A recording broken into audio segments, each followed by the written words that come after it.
Jesus Cristo, segundo Mateus. Glória a vós, Senhor. Naquele tempo, os discípulos aproximaram-se de Jesus e perguntaram: quem é o maior no reino dos céus? Jesus chamou uma criança, colocou-a no meio deles e disse: em verdade vos digo, se não vos converterdes e não vos tornardes como crianças, não entrareis no reino dos céus. Quem se faz pequeno como esta criança, esse é o maior no reino dos céus. E quem recebe em meu nome uma criança como esta, é a mim que recebe. Não desprezeis nenhum desses pequeninos, pois eu vos digo que os seus anjos nos céus veem sem cessar a face de meu Pai que está nos céus. Que vos parece se um homem tem 100 ovelhas e uma delas se perde? Não deixa ele as 99 nas montanhas para procurar aquela que se perdeu? Em verdade vos digo, se ele não a encontrar, ficará muito mais feliz com ela do que com as 99 que não se perderam. Do mesmo modo, o Pai que está nos céus não deseja que se perca nenhum desses pequeninos. Palavra da salvação. Glória a vós, Senhor. Como é grande ao paladar vossa palavra, ó Senhor. Como é grande ao paladar vossa palavra, ó Senhor.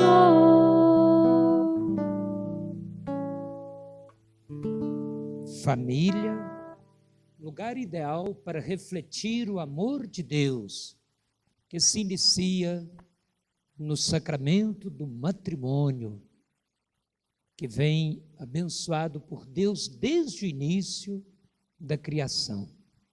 Prezados Padre Paulinho, Padre João Ferreira, irmãos e irmãs, agentes da pastoral familiar, do ECC e de todos os movimentos ligados à igreja, os que acompanham a transmissão também pela Rádio Congonhas, pelo YouTube, pelo Face. Estamos vivendo a Semana da Família, normalmente na segunda semana do mês de agosto, esse mês vocacional, que começou com o Dia dos Pais, domingo, Dia do Senhor. E hoje, aqui ao nosso lado, o quadro de Nossa Senhora do Perpétuo Socorro. Nas terças-feiras, nós temos aqui na matriz de Nossa Senhora da Conceição a novena perpétua, e hoje invocando Nossa Senhora como a mãe do Redentor. Ela também é co-redentora, ou seja, ela, junto com Jesus, vem também nos redimir, vem interceder de um modo especial, começando pelas famílias, as famílias fundadas dentro do sacramento do matrimônio, no caso da nossa Igreja Católica, esse dom precioso que é este sinal visível do amor de Deus entre ela e ele. O elo é o próprio Jesus, que viveu também essa experiência desde criança, quando também o Verbo se encarnou no ventre de Maria, na sua mente, no seu coração, e ali, com a acolhida também de José, o pai adotivo, aqui temos a imagem da Sagrada Família. Humanamente, Jesus foi aprendendo neste amor entre José e Maria, o amor também divino, que aos poucos ele foi também conhecendo e sendo revelado a ele na medida em que ele ia crescendo em graça e sabedoria diante de Deus, diante do próximo. E ouvimos a palavra do Senhor, da profecia de Ezequiel, que mostra não um profeta como aquela sentinela numa torre de guarda vigiando, mas um profeta no meio do povo, um profeta que alerta a este povo sobre o exílio que estava iminente, e ao mesmo tempo ele vai junto, ele sofre, e é esse profeta cujo nome, palavra, profecia ou profeta, o que fala em nome de Deus, o porta-voz de Deus, é aquele que assimila então esta palavra. Como vimos na primeira leitura, o rolo que está à sua frente, tanto no verso como todo ele na frente, com lamentações, com ais, com gemidos, para mostrar que esse alerta de Deus, quando as pessoas não seguem a sua palavra, não assimilam a sua palavra, a consequência pode ser terrível e sem volta, se as pessoas continuem enveredando por um caminho longe de Deus. Num primeiro momento como agora, dentro da missa, ou mesmo no encontro de oração, no encontro de casais com Cristo, de adolescentes com Cristo, de jovens com Cristo, dos cristãos com Jesus, a primeira palavra pode parecer de fato não apenas doce ao paladar, mas suave aos ouvidos, porque assim é a palavra de Deus. Mas quando ela é assimilada e nós confrontamos a nossa vida, aí ela pode causar também dentro de nós dificuldades, dissabores, desafios, e aí podemos cair naquela indecisão, a quem seguir? E ficamos em indecisão, o mundo quer nos forçar também a fechar os ouvidos à palavra de Deus e escutar a voz do mundo. Como se canta numa das músicas do Padre Zezinho, a decisão é tua, a decisão é minha, a decisão é nossa. Ouvir a palavra de Deus ou seguir os atrativos do mundo. E os discípulos que acompanhavam Jesus, como escutamos no Evangelho de Jesus Cristo segundo Mateus, eles perguntam, quem é o maior? Eles ainda não haviam aprendido, mesmo vendo Jesus curar os enfermos, identificar-se com os sofrimentos do povo, ainda perguntam, quem é então o maior? E aí Jesus utilizou-se daquele exemplo tão característico que vem dele, que precisamos reaprender em cada momento. Quando coloca no meio deles a criança, tanto a criança quanto a mulher na época de Jesus, não eram valorizadas. E o maior é aquele que vai se tornar como uma criança. Uma criança, vamos dizer assim, de 2, 3 anos, aquela criança que sabe que pode confiar no seu pai, na sua mãe, mesmo quando recebe uma repreensão, um castigo, e ela percebe mais ainda o amor do pai, da mãe.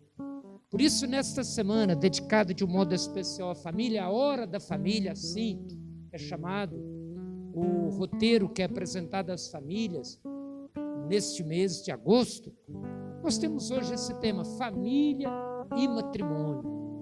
E lá na primeira página da Bíblia, o Gênesis, o início de tudo, mostra o ser humano, homem e mulher, que são chamados a se olhar de frente, como parceiros, como companheiros, como carne da mesma carne, vida como se fosse uma única só. E o próprio Jesus um dia reafirma isso, quando os discípulos perguntam para ele se o homem podia separar-se da mulher e unir-se com outra. Jesus recorda que desde o início Deus os fez homem e mulher. Por isso o homem vai deixar seu pai e sua mãe, vai se unir à sua mulher, ambos serão uma só carne. Mas homem e mulher para construir, para fazer com que a criação continue através também da procriação. Se tornam parceiros de Deus, vão ser também concriadores. E os filhos vêm então trazer essa riqueza maior para a vida da família.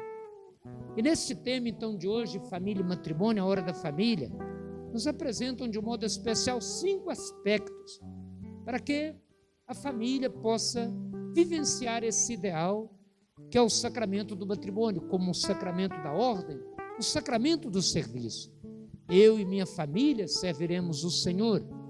Josué, assim, professava e chamava a atenção do povo para quem quisesse de fato servir a Deus. Nos dias de hoje, para nós, cristãos, católicos, batizados, crismados, pai e mãe, marido e mulher têm esse compromisso especial. No primeiro aspecto, de viver a prática do amor como parceiros de Deus na educação dos filhos. Os filhos são chamados, então, a vivenciar no pai e na mãe este amor mútuo de entrega. No segundo elemento, a família missionária. Não basta só cuidar ali dos membros e se fechar ao mundo. Assumir essa missão que é confiada a cada pai e mãe aos filhos, que em Congonhas e em vários lugares, nas paróquias, temos então grupos e movimentos em que os filhos, os adolescentes, os jovens, os esposos são chamados a esse encontro especial com Jesus, mas também para se tornar missionários, ou seja, essa missão no trabalho, nos diversos ambientes, de fazer com que a vida, de fato, seja uma doação contínua para que esse mundo seja melhor.